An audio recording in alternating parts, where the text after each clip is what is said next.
Hey, everybody. Thank you joining us again here on 889KWZL.online. I'm here with a good friend of mine, a broadcasting teacher that I've known for what, like 2 decades now? A long time. It's been a long time. Yeah, I'd say almost 20 years for sure. Oh man, it has been quite some time. hmm Um, hmm but yeah, this series focuses on broadcasting and the importance of broadcasting classes throughout the U.S. and high schools and why that's still relevant even today. So this is my good buddy Fred, and I am going to let him take it away. Hello, Patrick. This is Fred Whitaker. Thanks for having me. Glad to be here. Most Um, definitely.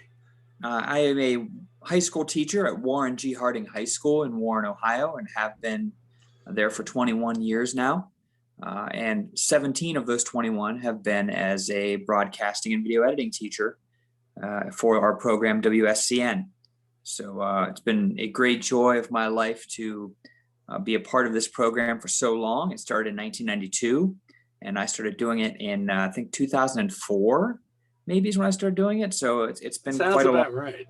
I think That's that's I did it. because I graduated in '06, so Yeah. um, it seems correct. But another cool thing is WSCN. I've actually seen call outs about WSCN as a student ran network and how well their coverage on like sporting events and things like that are within the school. And a lot of people don't know, like we had a lot of amazing football players come from WGH, like Corey Stringer, hmm Reese Corrett, Mario Manningham.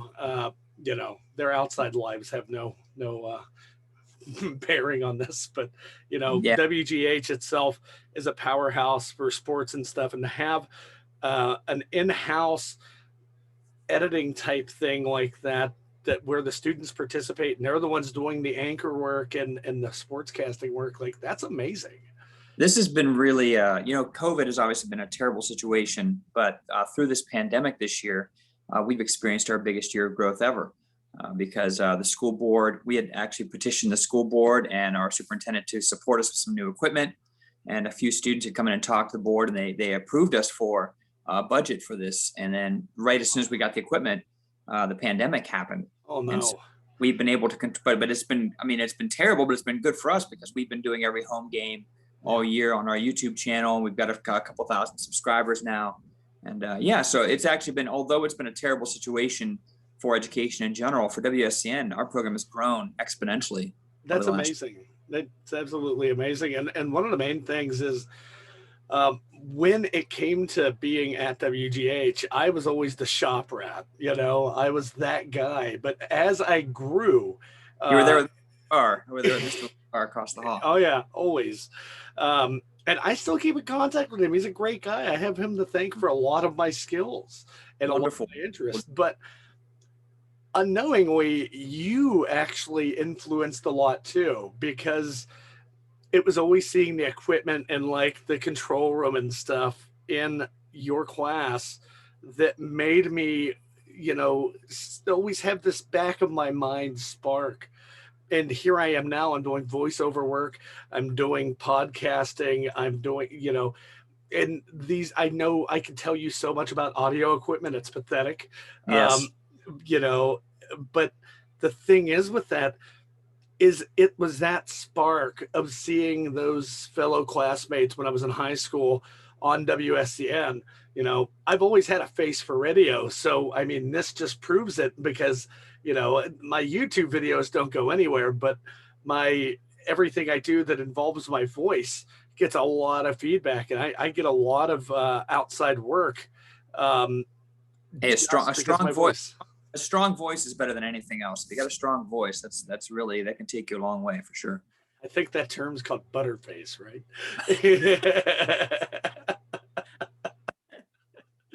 Yeah, no, uh, that's good though. I mean, it's obviously, I'm glad that it sparked you a little bit, although, schedule wise, it really wasn't something you were able to really dive deeply into, but it yeah, was a presence at the building all the time. You'd see the updates and stuff all the yeah, time, and that was good. exactly. And it always kept me interested in broadcasting arts, so to speak, and stuff like that. So my first podcast I actually tried to do about 4 years ago, did about 5 episodes, and then everybody lost interest except me.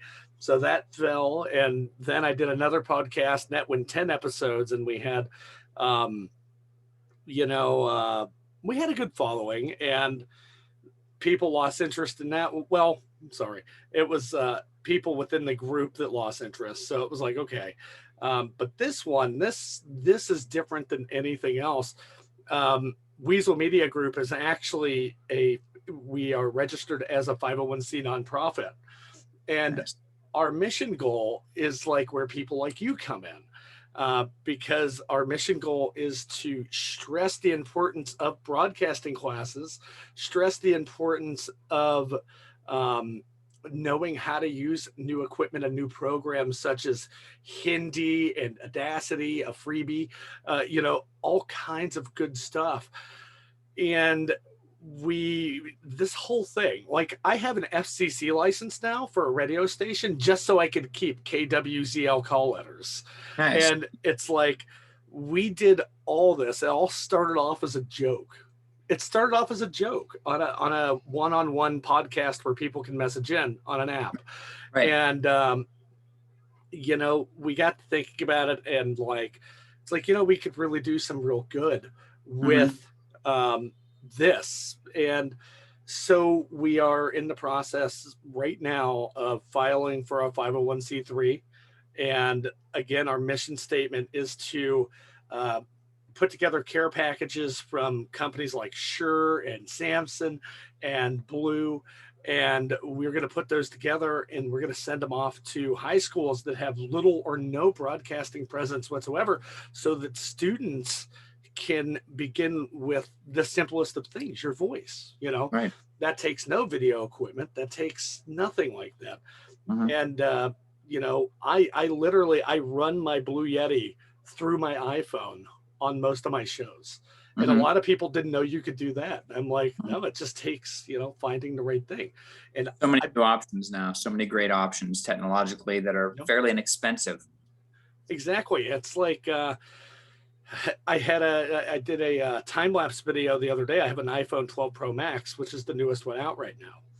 And I was thinking about last year getting a Canon Rebel T20, I believe it was. And literally this phone blows it out of the water.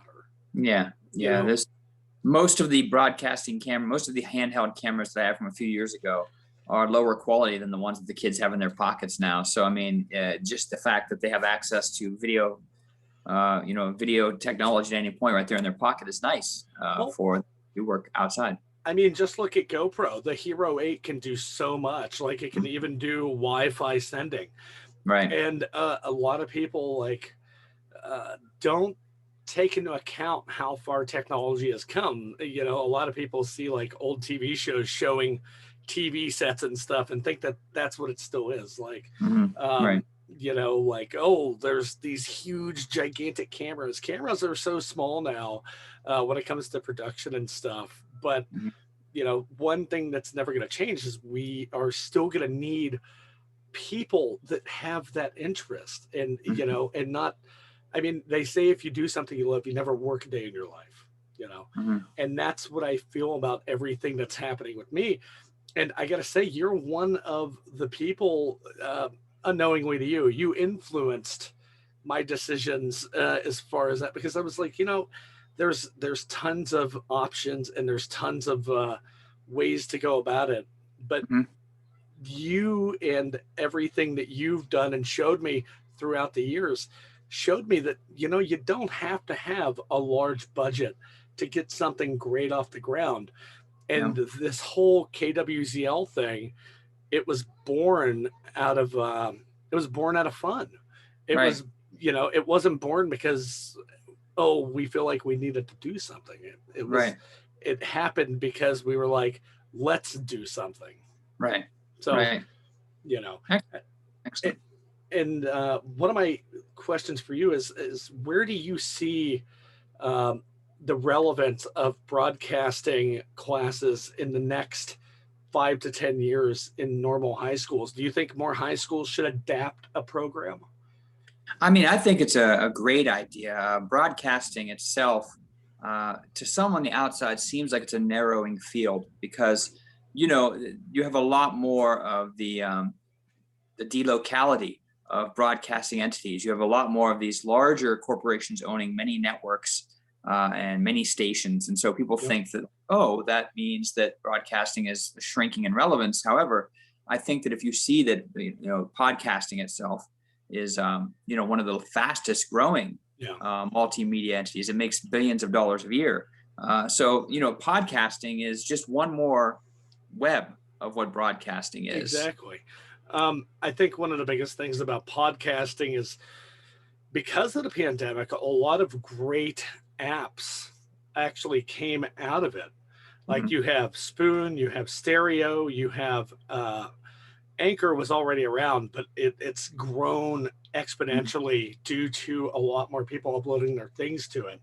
Right. Um, Personally, my group, we use Stereo, and we're working on getting Anchorhead set up and all that. And Right. it's, or not Anchorhead, Anchor Okay. Stereo, or Station Head is what I was mixing it up with. That's But okay. You're combining the two. It's all good. yeah, well, to me, it's almost all the same, but each one has its own nuances about it that make me like it. Stereo, I love that you have the interaction of being able to take on demand messages from people. Hmm. And as a verified content creator on there, they've released like admin tools to us last week to certain creators. So I can give somebody, a third party, a link and they can screen all the messages coming in, Right. which means I don't have to deal with malarkey from people who No one likes malarkey. That's for sure. exactly. But each of these things have, I would say, their own nuances and their own niche in a Right. way. Um, but one of the main parts of what we're trying to do as far as high schools and presence in that is we want to put together overall goal is to be able to send like a 2 or 4 person podcasting kit out to each school that is interested so that they can have like either start a small podcasting elective or an after school program for it. You Right. know, these kids may it to be honest, it all flows back because the area I grew up in, which is Warren, Ohio. I know the importance of what an after school program is supposed to do. It is Right. supposed to keep kids' minds busy so that they don't end up on the street and end up dealing with people that are unsavory, to say the least. And, you know, I got to say, like, one of the only after school programs I ever did at WGH was chess club and Lazar's class Hmm. because again, shop rat and kind of a nerd. So you know, it's A, what it a came into. lethal combination. It really is. It's like I know how to build something that will end up taking you out if you mess with me. That's right. It's a good skill to have. It's like Liam Neeson, only a lot fluffier. Uh, You know, I got to say, Patrick, the one thing about broadcasting that I've noticed over all these years is that it allows kids to shape, you know, who they're going to become. They really, I've taken a lot of kids, I've seen a lot of kids that started in my program being shy and introverted and very quiet, which is fine. You right, know, there's a place for introversion for sure, but there are some right, kids who, you know, they have aspirations of going into a career that has something to do with public speaking or being in front of people. And so this is a way, WSCN has been a way to get them out of their shell. They find their own identity. They get recognized around the building as being one of the people that's on the morning show every day. right. And And that is a very positive thing, especially being somebody who went to that school for 3.5 years. I can tell you firsthand that that is a very positive thing um, to be able to get the right kind of attention right, in the area. right, And I think that's amazing.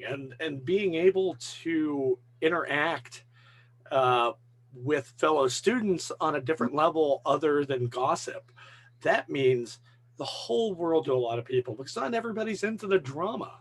you know. No, they're not. And I got to one of my favorite things about WSCN, we do like music videos and short Hmm. films and PSAs and all sorts of stuff. And the kids take the project from conception all the way through to the exporting of the final product. That's You know, amazing. so they'll choose a song that they want. They'll storyboard it. They'll actually sketch out each shot by shot. They'll think about medium shots, long shots, close-ups, what that means, and what you're trying to elicit from your audience with those kind of ideas. They will divide the work. They will film it. They will bring the footage in, they'll edit it, and then they'll export a finalized music video. And by the time they're done with that, some of them, by the time they're 15 or 16, have done something that adults would have no idea how to do.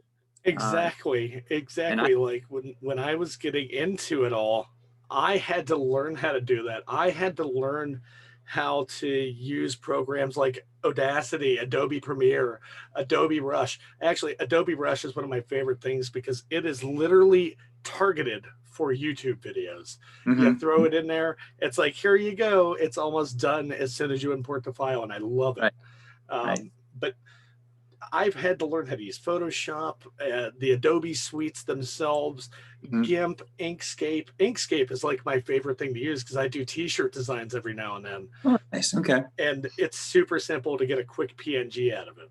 Right. But that's the thing; it's all self-taught. Like I didn't at the time I was in high school, I didn't have the interests to do the broadcasting as a class. Right. But as I grew older, I was like, well, crap, it seems like that's where my life is heading. So, I mean, if you think about it, just the idea of taking kids and having them do, either podcasting or being on camera and delivering scripts and segments every day, right. learning how to write news media scripts or learning more about journalism, how can that be a bad thing for the development of a student? I mean, it's an incredibly powerful sharpening of their Oh, soft yeah. skills. You know, Absolutely. And I got to touch on the journalism thing. You know, being able to be an effective journalist, being able to write and being able to convey a story and right, put your thoughts into words that the masses will enjoy reading.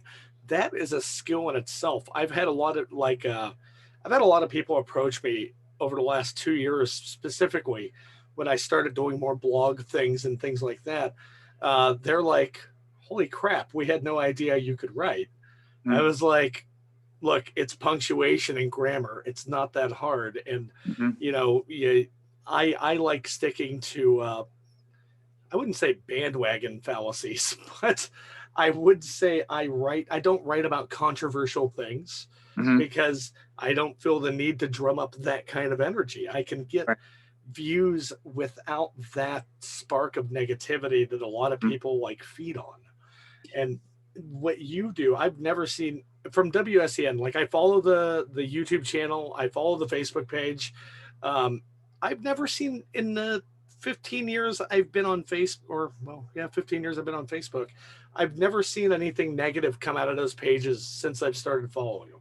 yeah, we try not to. We try to keep it as we are supposed to be a positive entity Right. for Warren City schools in the city of Warren, because as you said, sometimes an inner city school like Warren G. Harding will get a reputation from what people hear about or what they Yep. see, and that's why right now I'm trying with these students to build what we consider to be one of the finest live sports productions in the state. Oh Uh, yeah. we're really we're really trying to make this something that Warren G. Harding can look at and be proud of and be like, this is something that we have that is, we can show this Yeah. off, and that's what we want. It, anything to make a school district look better and more positive is amazing. But the fact that it's coming out of Warren and the fact that um, that program is helping the Warren district, or I guess it would be Trumbull district, I don't know. But the fact that your students and their product is what is getting light shined on it versus, um, for lack of a better term, negativity Mhm. shined on Warren G. Harding or any other Warren schools. That's amazing. Like Thank you. to take a program that was pretty much still budding, even when I was graduating in 2006, Mhm. to bring it to what I've seen nowadays. Like, man, I can't tell you how often I watch the football game highlights that you That's guys awesome. put up. That's great. That's great. Like, I really want this to be, I'm not satisfied. I want this to keep growing. And my statement about this has always been that the second that I'm not looking to do new things with WSN is the second that I need to pass it on to somebody else. Exactly. Because I want to keep growing it. I want the kids to engage. I want them to embrace this as their own thing, which they do. That's what's most important, is that they make it their own. And it's all about their growth and their learning and their hands-on experience. The biggest sentence that you said there is that you're basically equated to you're always hungry. You're always hungry to keep improving it. And I am a firm believer that when you become comfortable with something is when something's going to bite you in the rear. Yeah. Because the point of a program like that, any program really, like we've all had those teachers in life who are just monotoned, and that's the most boring crap ever. My art history teacher in college, I opted to like do the entire class online because I didn't have to hear them drone on for an hour and a half lecture class every day. And I was like, oh man, this is terrible. You got to have that passion, that spark. Like everybody's got a passion. And a lot of people aren't pursuing their passion. They're pursuing what makes money, and that's the biggest misconception is, yes, things that you love can make you money. But on the other end of that, don't get stuck doing something making money and lose sight of your passion, something that makes you happy. Yeah, there's got to be, like in Warren, there are some students who are struggling with a lot of things at home. They're struggling with a lot of just personal identity and family issues and financial issues. And this has got to be a beacon of light for them. Yeah. If it's not something they find joy in, and that I find joy in, there's a problem. So we always want to keep things as joyful as possible. I want to challenge them, but I also want them to love what they're doing, because there's something beautiful about creating something and then sharing it with the world for them to critique it, good or bad. Having the bravery to put that out when you're 15 years old or 16 years old is I think, an immeasurable benefit for them. Oh yeah. You mentioned earlier about your introverted students, having more courage to get out in front of a camera and things like that. That to me, I was that introverted student when I was in high school. I was the kid who ate lunch in teachers' rooms, and I didn't mingle with anybody else up until WGH, because we had a lunch program for about 2 months before I left the state. Okay. So that's the year I left. So, I took that and through meeting good people in my life at the age of 17 and 18, I then was able to come out of my shell, so to speak, and able to talk and be less conversationally awkward. It all boils back to the people that raised me. They didn't value social stuff and social activities and friends the same way that I do.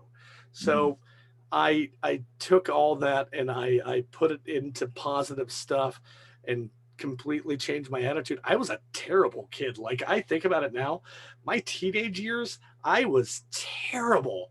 But it's like a lot of people who knew me then, it's like, wow, you turned out to be a pretty good adult. I'm like, yeah, but still, life is growing, And as somebody who was introverted and now tests consistently on Myers-Hicks as extroverted, it's amazing. It's great to be able to put my energy out there and bring other people closer together with my voice. And that's something that I find amazing. I don't care if it's a serious show like a politics show that I do, or a comedy show. It's amazing to be able to get people who have like views or I would say oppositions that are amicable, to discuss and to laugh and to compromise and learn how to do things correctly versus yelling at each other and everything else. to me, speech and the way I speak and the way I come off in speech is important. That's why I can do speed reading and stuff like that on air. It got to the point where the other people in our group were like, "Hey, man, how do you do that?" I'm like, "I'm reading the same thing 8 times a day. I don't have, like, I can say it clearly." And everyone's like, "I understood every word of that." I'm like, "I know, because That's what you're trying to do. that's my skill. Like, my skill is words and speaking with them. So, it means a lot to me. And that's the biggest thing, is find your passion. And then it's only been in the last year and a half I've found mine. So, Great. Wonderful. Yeah. Exactly. It's such a shame you had to wait that long to really get it. That's why I'm trying, maybe not all these kids are going to be, video producers and that's okay though. These are still skills that many of them have told me, whether they go into the medical field or whatever, maybe even if they go to a trade school and they sharpen that trade, still when they're communicating with people, it's something a lot of them point back to being as something they learned from. So I think broadcasting is an essential experience for every high schooler that comes through Warren G. Harding. But unfortunately, I don't get every student. I get a small percentage of them.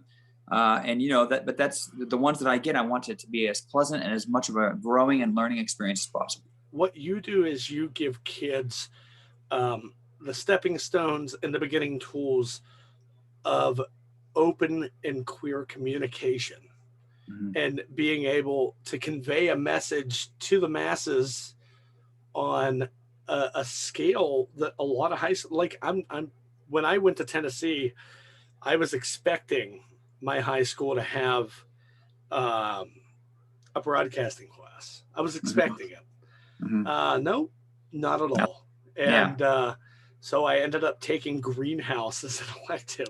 It's like I know more about plants than I ever needed to, but hey, it's cool. And if you want to start a garden, that's helpful, I suppose. But I mean, if the pandemic turns into an apocalypse, we can plant tomatoes and survive. What you got, what you got to do. You got to get your stuff ready and just lean on your greenhouse experience. Exactly. It's like, well, time to use that. But the thing is like broadcasting and that spark of interest that was, started many years ago. I'm a member of a place called Dallas Makerspace here in Texas. They're a 501 as well. And you pay a membership and you get access to wood shops, metal shops, automotive lifts, everything. And one of the biggest things they have there is access to all this video equipment, like Sony DSLR cameras, tripods, tripod tracks, being able to do smooth shots and things like that, mixing boards. And I knew not how to use any of this stuff 4.5 years ago.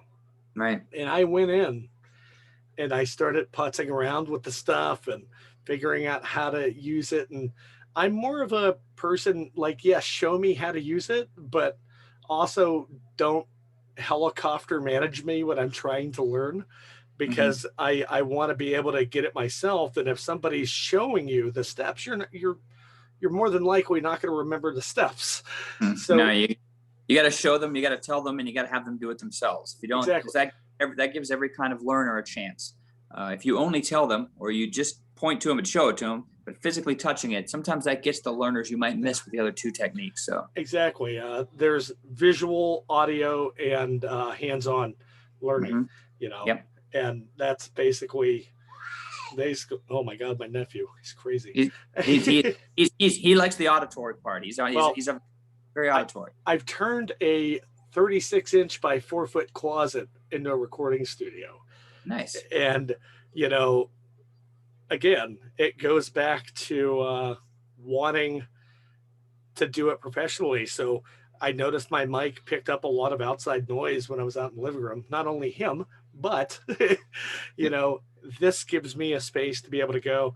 And I was able to make it all work. That's most voiceover people would kill for a free closet. Like, yeah, for sure. And that's the biggest thing. But I do want to wrap things up with maybe one last question. Sure. And do you see in the near future do you see any major innovations coming to things, because you are into broadcasting and things like that?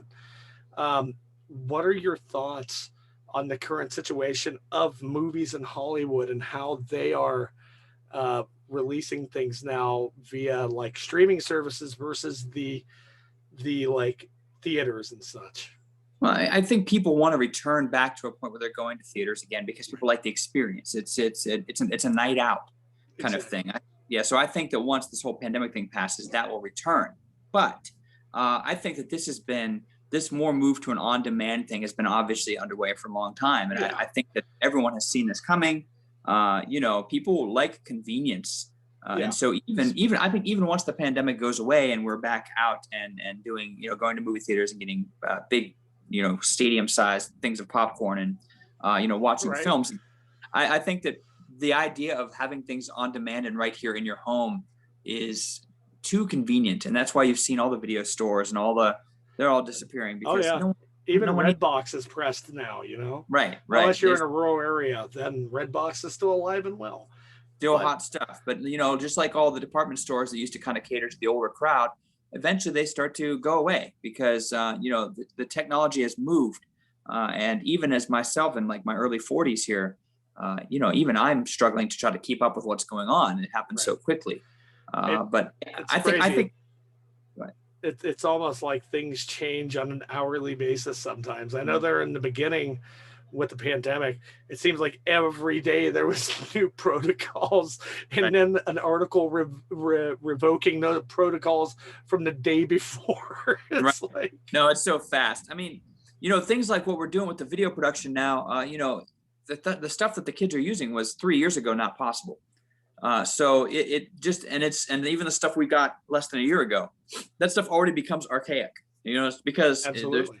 the changes are so fast. That's the same with the entertainment industry. It's the same with the broadcasting world. Things are changing so quickly Yeah, that you really, by the time you get your head into a certain space, we're like, okay, I understand this. It's moved on to something else. exactly. Well, um, Fred, I appreciate your time absolutely, and I appreciate you being here and having this discussion with me. Again, everybody, check out Warren G. Harding's program WSCN. You can find it on YouTube. They have amazing footage of football games and everything else. And keep in mind, it's all student shot. So this man here has taught the kids some amazing techniques and skills, and gave them expensive equipment to run around with and possibly I drop. I gotta give a shout out to my tech guy, Frank Bozak, who does a wonderful job. Frank graduated from Harding, I believe, in 2004 or 2005. Might have been 2005, but Frank I is, know the name. I yeah, know the name. He was one of my classmen. yeah, he's one of the head techs in the district now, and he's been so vital to just technologically getting us, because we talked about journalism and all those. I'm an English teacher. I mean, Yeah. I have a bachelor's and master's from YSU at Youngstown State University in English. So I'm always trying to figure out, but Frank is an expert in this kind of thing, and so he's helped make the program what it is. But the kids are loving it, and I really do hope you guys will go check it out. And also, Patrick, real quick, I think that it's great what you're doing with this, trying to get the schools to jump on board, with broadcasting and what this can do for the students, just developmentally, just intellectually. Yeah, exactly. I think one of the reasons for these videos, I'm going to try to find more broadcasting teachers to bring on throughout the upcoming months. But Mhm. obviously, I had to start with the one and only Mr. Whitaker, because you're the only one I know. Well, So, I'm glad to be the first. I'll be the yeah. first guinea pig. It's okay. I don't mind doing that. No, it's always good to get people's opinions on this kind of stuff. But like you were saying, our overall objective is like we couldn't figure out if we were going to go with a corporation, an LLC, like which way we wanted to go.